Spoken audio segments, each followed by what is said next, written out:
सो नमस्ते सत श्री अकाल सारिਆਂ ਨੂੰ। ਹੁਣ ਆਪਾਂ ਪੋਜੀਸ਼ਨ ਟਾਈਮ ਰਿਲੇਸ਼ਨ ਜਿਹੜਾ ਹੈਗਾ ਕੈਲਕੂਲਸ ਮੈਥਡ ਦੇ ਨਾਲ ਉਹਦੇ ਬਾਰੇ ਡਿਸਕਸ਼ਨ ਕਰਾਂਗੇ। ਸੋ ਇਹ ਮੈਂ ਅੱਗਿਓਂ ਸ਼ੁਰੂ ਕਰਤਾ। ਇਸ ਤੋਂ ਪਹਿਲਾਂ ਆਪਾਂ ਕੀ ਕੰਮ ਕਰਨਾ, ਸੋ ਇਸ ਤੋਂ ਪਹਿਲਾਂ ਆਪਾਂ ਆਹ ਵਾਲੀ ਗੱਲ ਲਿਖਣੀ ਆ। So we have to write this thing. So consider a body, ਇਹ ਗੱਲ ਕੌਂਸਟੈਂਟ ਹੀ ਰਹਿਣੀ ਆ ਲਗਭਗ। So moving with initial velocity u at time t equal to 0, let it cover a displacement s for time t and attains final velocity v due to its constant acceleration a।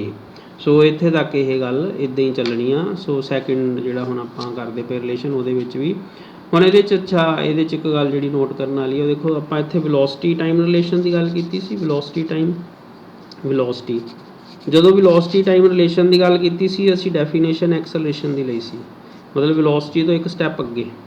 ਠੀਕ ਆ, ਜਦੋਂ velocity ਦੀ ਗੱਲ ਕੀਤੀ ਆ ਤੇ ਅਸੀਂ acceleration ਦੀ definition ਤੋਂ ਗੱਲ ਸ਼ੁਰੂ ਕੀਤੀ ਤੇ ਅਸੀਂ ਆਹ ਵਾਲੇ ਰਿਲੇਸ਼ਨ 'ਤੇ ਪਹੁੰਚ ਗਏ। ਠੀਕ ਆ, ਸੋ ਵੈਲੋਸਿਟੀ ਟਾਈਮ ਰਿਲੇਸ਼ਨ ਵਿੱਚ ਅਸੀਂ ਇੱਕ ਸਟੈਪ ਅੱਗੇ, ਮਤਲਬ ਐਕਸਲਰੇਸ਼ਨ ਵੈਲੋਸਿਟੀ ਦਾ ਜਿਹੜਾ ਹੈਗਾ rate of change of velocity acceleration ਹੁੰਦਾ, ਅਸੀਂ ਉੱਥੋਂ ਇਹ ਗੱਲ ਸ਼ੁਰੂ ਕੀਤੀ, ਹਿਸਾਬ ਕਿਤਾਬ ਲਾਉਣਾ ਇੱਥੋਂ ਸ਼ੁਰੂ ਕੀਤਾ।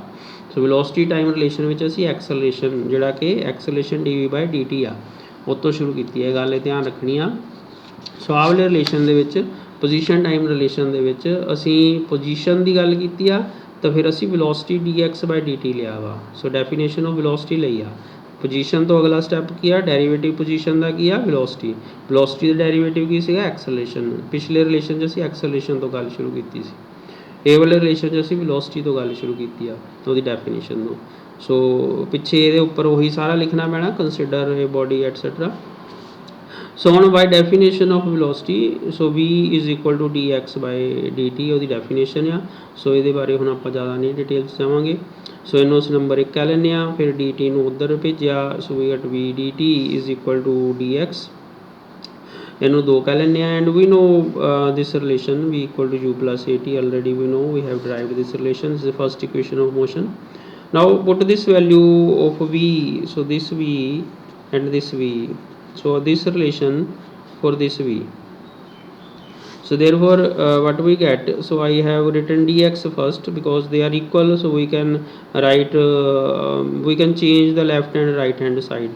So dx I have written first, so then I have written v dt. So what is v? V is u plus at, so v is u plus at, so v ਦੀ ਥਾਂ ਤੇ ਆਪਾਂ u plus at ਲਿਖਤਾ।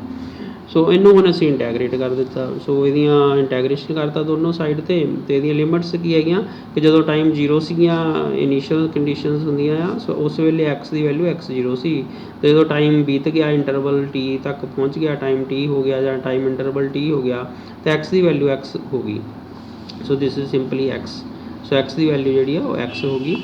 So therefore we integrate from limit x0 to x dx and 0 to t u plus at into dt. ਸੋ ਤੁਸੀਂ ਬਿਨਾਂ limit ਤੋਂ ਕਰੋਗੇ ਤਾਂ plus c ਆ ਜਾਊਗਾ, ਫਿਰ ਬਾਅਦ ਵਿੱਚ ਆਹ ਵਾਲੀਆਂ ਆਹੀ ਕੰਡੀਸ਼ਨਸ ਲਗਾ ਕੇ ਦੁਬਾਰਾ ਫਿਰ c ਦੀ ਵੈਲਿਊ ਲੱਭ ਲੂੰਗੇ। ਸੋ ਆਲਰੇਡੀ ਮੈਂ ਪਿਛਲੀ ਰਿਲੇਸ਼ਨ 'ਚ ਤੁਹਾਨੂੰ ਇਹ ਗੱਲ ਸਮਝਾ ਚੁੱਕਾ। ਸੋ x ਜਦੋਂ ਇਹਨੂੰ ਇੰਟੈਗਰੇਟ ਕੀਤਾ, ਕਿਉਂਕਿ ਸਿੰਪਲੀ dx ਆ, ਮਤਲਬ ਇੱਥੇ 1 ਆ, ਸੋ 1 ਦਾ ਇੰਟੈਗਰੇਸ਼ਨ ਜਿਹੜਾ x ਹੁੰਦਾ ਹੈਗਾ ਅਤੇ ਲਿਮਿਟ ਹੈਗੀ x0 to x, ਅਸੀਂ ਮੋਡੂਲਸ ਪਾ ਕੇ ਲੰਬੇ 2 ਡੰਡੇ ਪਾ ਕੇ x0 to x ਇੱਦਾਂ ਲਿਖ ਦਿੰਦੇ ਹੁੰਦੇ ਹਾਂ। ਸੋ ਇੱਦਾਂ ਹੀ ਜਿਹੜੇ ਆਹ u plus at dt ਸੀ, ਇਹਨੂੰ ਇੰਟੈਗਰੇਟ ਕਰਨ ਲਈ ਅਸੀਂ ਪਹਿਲਾਂ ਪਲੱਸ ਨੂੰ ਸੈਪਰੇਟ ਕੀਤਾ, ਇੰਟੈਗਰੇਸ਼ਨ ਨੂੰ ਸੈਪਰੇਟ ਕੀਤਾ, u into dt ਬ੍ਰੈਕਟ ਖੁੱਲੀ, ਤਾਂ ਫਿਰ ਇਹਦਾ ਇੰਟੈਗਰੇਟ 0 to u dt ਹੋ ਗਿਆ। ਆਹ ਵਾਲਾ ਪਲੱਸ ਦਾ ਸਾਈਨ ਸੀ, ਇੰਟੈਗਰੇਸ਼ਨ ਵੀ ਅੰਦਰ ਚਲਾ ਗਿਆ, 0 to t at dt। ਸੋ ਇਸ ਤਰ੍ਹਾਂ ਅਸੀਂ ਆਹ ਪਲੱਸ ਸਾਈਨ ਦੀ ਵਜ੍ਹਾ ਕਰਕੇ 2 ਇੰਟੈਗਰੇਸ਼ਨ ਸੈਪਰੇਟ ਕਰ ਲਏ ਇੱਥੇ।